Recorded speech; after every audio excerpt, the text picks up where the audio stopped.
দেশে শিশুদের মায়ের দুধ খাওয়ানোর হার উদ্বেগজনকভাবে কমে গেছে। ২০১৯ সালে ৬ মাসের কম বয়সী শিশুদের মধ্যে শুধু মায়ের দুধ খাওয়ানোর হার ছিল ৬২.৬%। ২০২৫ সালে তা কমে দাঁড়িয়েছে ৫৬.৬%। একই সময়ে জন্মের ১ ঘন্টার মধ্যে শিশুকে মায়ের দুধ খাওয়ানোর হার ৪৬.৬% থেকে কমে ৩০.৪% নেমেছে। মঙ্গলবার ইউনিসেফ ও বিশ্ব স্বাস্থ্য সংস্থার এক যৌথ বিবৃতিতে তথ্য জানা যায়। একই সঙ্গে মায়ের দুধ খাওয়ানোর হার বাড়াতে কার্যকর উদ্যোগগুলো আরও জোরদার করারও আহ্বান জানানো হয়। দেশের মানুষকে প্রতিদিন সুরক্ষিত রাখার প্রত্যয় নিয়ে সেফটি কেবলস সহ এলো সেফ সিলিং ফ্যান।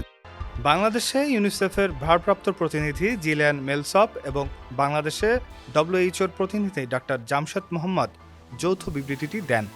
বিবৃতিতে বলা হয়, জন্মের পর প্রথম ৬ মাসে শিশুর প্রয়োজনীয় পুষ্টি মায়ের দুধ থেকেই পাওয়া যায়।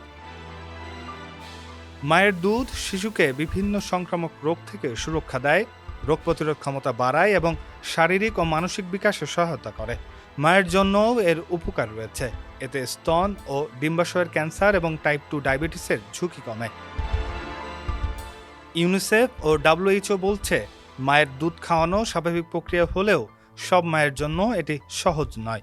গর্ভাবস্থা, সন্তান জন্মের সময় ও পরে অনেক মা প্রয়োজনীয় পরামর্শ, উৎসাহ ও সহায়তা পান না। পর্যাপ্ত মাতৃত্বকালীন সুবিধা না থাকা এবং কর্মক্ষেত্রে শিশুকে বুকের দুধ খাওয়ানোর উপযোগী পরিবেশের অভাবও বড় বাধা।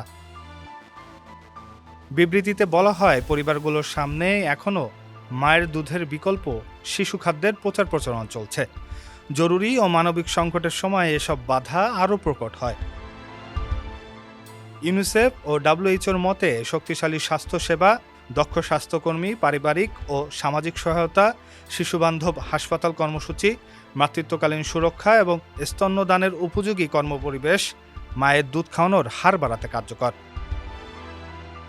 একই সঙ্গে মায়ের দুধের বিকল্প ও শিশু খাদ্যের বিপণন নিয়ন্ত্রণে বিদ্যমান আইন পুরোপুরি বাস্তবায়নের ওপর জোর দেওয়ারও কথা বলা হয়েছে। বিবৃতিতে বলা হয়, মায়ের দুধ খাওয়ানো সহায়ক কার্যক্রমে প্রতি $1 বিনিয়োগের বিপরীতে প্রায় $59 অর্থনৈতিক সুফল পাওয়া যায়।